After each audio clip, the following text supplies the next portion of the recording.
નમસ્તે વિદ્યાર્થી મિત્રો, હું છું ભાર્ગવ લાઠિયા અને સ્વાગત છે તમારું ફરી પાછું આપણી આ એજ્યુકેશનલ એક્સપર્ટ યુટ્યુબ ચેનલ ઉપર. મિત્રો, આજે એમાં આપણે ધોરણ 10માં સામાજિક વિજ્ઞાન વિષયની અંદર પ્રથમ સામયિક પરીક્ષા માટે 80 માર્ક્સ માટેનું એક સેમ્પલ પેપર જોવાના છે, મોસ્ટ આઈએમપી પ્રશ્નોવાળું. બરાબર, જેને આપણે વિભાગ વાઇઝ 4 વિડીયોમાં આ ચેપ્ટરને આપણે છે તે જોવાના છે અને એક એક વિભાગ કરી અને એનો લેક્ચર છે તે તમને યુટ્યુબ પર મળી રહેશે. મોસ્ટ આઈએમપી પ્રશ્નો છે મિત્રો પ્રથમ સામયિક પરીક્ષા માટે. બરાબર, તો તમે વિડીયોને પૂરો જોજો અને તમારા બીજા ધોરણ 10ના વિદ્યાર્થી મિત્રો સુધી એને શેર કરો. બરાબર, ચાલો તો શરૂઆત કરીએ વિભાગ એમાં. તો વિભાગ એમાં પહેલો પ્રશ્ન જોડકા છે મિત્રો. 24 હેતુલક્ષી પ્રશ્નો, એના માગ્યા મુજબ ઉત્તર આપો. જેમાં પહેલું યોગ્ય જોડકા જોડો. તો પહેલું છે તરાઈના જંગલો. મિત્રો, તરાઈના જંગલો ક્યાં આવેલા હતા? તો કે હિમાલયમાં. બીજું છે જરીકામ. તો જરીકામ માટે સુરત છે તે જાણીતું છે. બરાબર. રાઈનો વિઝન. તો રાઈનો એટલે ગેંડો. તો ગેંડાની પરિયોજના છે તે હોય. ઓપ્શન ડી થશે ત્રીજા સાથે. ચોથું છે ભાખડા નંગલ અથવા ભાખડા નાગલ યોજના તરીકે ઓળખવામાં આવે. તો કઈ નદી ઉપર આવેલી છે? તો કે સતલુજ અથવા સતલજ લખેલું હોય. અને બજાર પદ્ધતિ તો બાકી વધ્યું હું મૂડીવાદી. અને અરવલ્લી જિલ્લો તો અરવલ્લી તો આવે નહીં એટલે મૂડીવાદી. બરાબર, તો 5 ના જવાબ કંઈક આ પ્રમાણે છે તે થશે. ઓકે, ચાલો ખરા ખોટામાં છે કે ભાઈ અલ્પાઇન લોકો કિરાત તરીકે ઓળખાતા હતા. તો મિત્રો વિધાન ખોટું છે. અલ્પાઇનના લોકોને કિરાત કહેવાતું ન હતું. ચલો સાતમું છે અભિજ્ઞાન શાંકુતલમ નામની રચના મહાકવિ કાલિદાસની છે. તો મિત્રો ખરું છે. કાલિદાસે આ રચના છે તે કરેલી છે. આઠમો પ્રાચીન સમયમાં આર્યભટ્ટ સમીકરણના પ્રકાર બતાવ્યા હતા. તો મિત્રો ખોટું છે.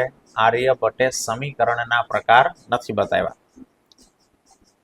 નવમું કાળી જમીનમાં જ્યારે ભેજ સુકાઈ જાય ત્યારે તેમાં ફાટો કે તિરાડો પડી જાય. તો વાત સાચી છે.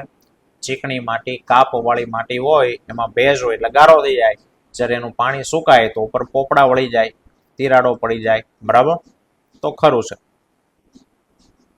ઉકાઈ અને કાકરાપર સિંચાઈ યોજના નર્મદા નદી ઉપર આવેલી છે. તો મિત્રો ખોટી વાત છે. સુરતના વ્યક્તિઓને તો જાણ જ હોય કે ભાઈ ઉકાઈ અને કાકરાપર બે બંધ કોની ઉપર આવ્યા છે? તાપી નદી ઉપર આવ્યા છે, નર્મદા પર આવેલા નથી, એટલે ખોટું થશે. ચલો ત્યારબાદ આપણને ખાલી જગ્યાઓ આપેલી છે. તો ખાલી જગ્યામાં પહેલું છે કે ભાઈ પ્રાચીન કાળમાં હિન્દુ ખાલી જગ્યા કહેવાતા હતા. તો મિત્રો પ્રાચીન કાળમાં આર્ય તરીકે હિન્દુ લોકોને ઓળખાતા. બીજું, ખાલી જગ્યા નૃત્યમાં દાંડિયા કે મંજીરાની સાથે લય અને તાલ સાથે શરીરને જમીન સરસું લઈ બેઠા થવાનું હોય. તો મિત્રો કયો નૃત્ય હતું? તો કે પઢાર. પઢારની અંદર આ પ્રમાણેનું કામ કરવાનું. 13મું, શાકાહારી લોકો માટે ખાલી જગ્યાએ પ્રોટીનનો મુખ્ય સ્ત્રોત છે. તો બોલો શાકાહારી માટે પ્રોટીન શેમાંથી મળે? તો કે પ્રોટીન કઠોળમાંથી મળે, એટલે કઠોળ મુખ્ય સ્ત્રોત એનો છે. 14મું છે ખાલી જગ્યા રાજ્યમાં સૌથી ઓછું સિંચાઈ ક્ષેત્ર જોવા મળે છે. તો સિંચાઈ ક્ષેત્ર સૌથી ઓછું તો કે મિઝોરમમાં છે. મિઝોરમમાં સિંચાઈની વ્યવસ્થા ઓછી છે.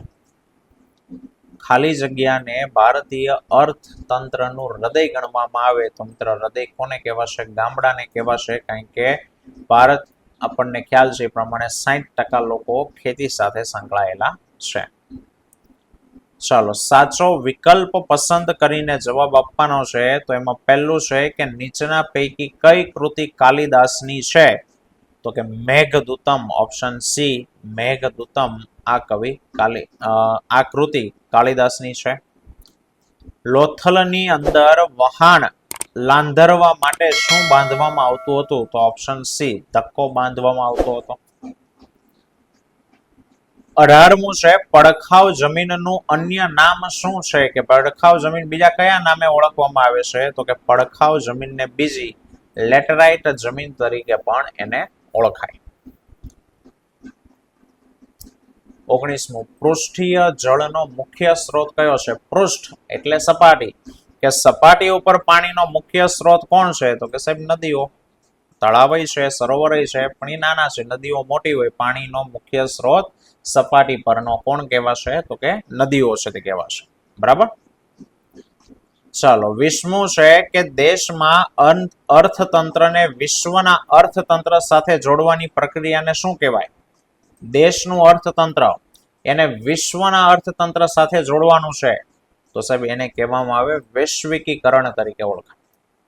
બરાબર. અને હવે છે એક બે શબ્દોમાં ઉત્તર લખો. તો એમાં પહેલું છે કે આર્ય પ્રજા અન્ય કયા નામે ઓળખાતી હતી? તો કે સાહેબ આર્ય પ્રજા, જેમ ઉપર કીધું, હિન્દુ તો હતા પણ એની સિવાય બીજું નામ શું હતું? તો કે નોર્ડિક નામે પણ એને ઓળખવામાં છે તે આવતું હતું. આર્ય પ્રજા નોર્ડિક નામે છે તે ઓળખાતી. 22મું, વેદ કેટલા અને કયા કયા છે? તો કે ભાઈ વેદ 4 વેદો છે. 4 વેદના નામ લખ્યા છે: ઋગ્વેદ, અજુર્વેદ, સામવેદ અને અથર્વવેદ. બરાબર. 23મો છે કે ભાઈ ઈસવીસન 2000માં હિમદીપડા પરિયોજના શા માટે શરૂ કરવામાં આવી? તો સાહેબ દીપડાનું સંરક્ષણ થાય. બરાબર. એટલા માટે જો લખ્યું છે કે આ પરિયોજના સ્થાનિક લોકોમાં હિમદીપડા વિશે જાણકારી વધારવા માટે અને લોકોને તેના સંરક્ષણ માટે જાગૃત કરવાના હેતુ છે એ હતો. અને એટલે ઈસવીસન 2000માં હિમદીપડા યોજના શરૂ કરવામાં આવી હતી. બરાબર. અને છેલ્લો પ્રશ્ન છે કે ભાઈ ઔદ્યોગિક બેરોજગારી એટલે શું?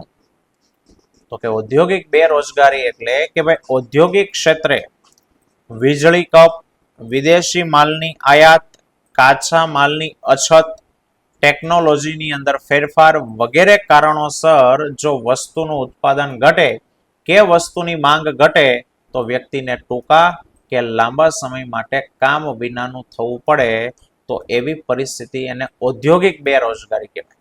મીન્સ કે સાહેબ ઉદ્યોગોની અંદર અછત સર્જાય. બરાબર. પ્રોડક્શન વધારે ન થાય. ઉદ્યોગો, ફેક્ટરીઓ છે એની અંદર કામ વ્યવહાર ઓછો છે તે થઈ જાય. અને આ બધાને કારણે વ્યક્તિ થોડો સમય ટૂંકા કે લાંબા ગાળા માટે એને ઘરે બેસવું પડે, કામ વગર બેસવું પડે તો એને ઔદ્યોગિક બેરોજગારી તરીકે ઓળખવામાં આવે છે.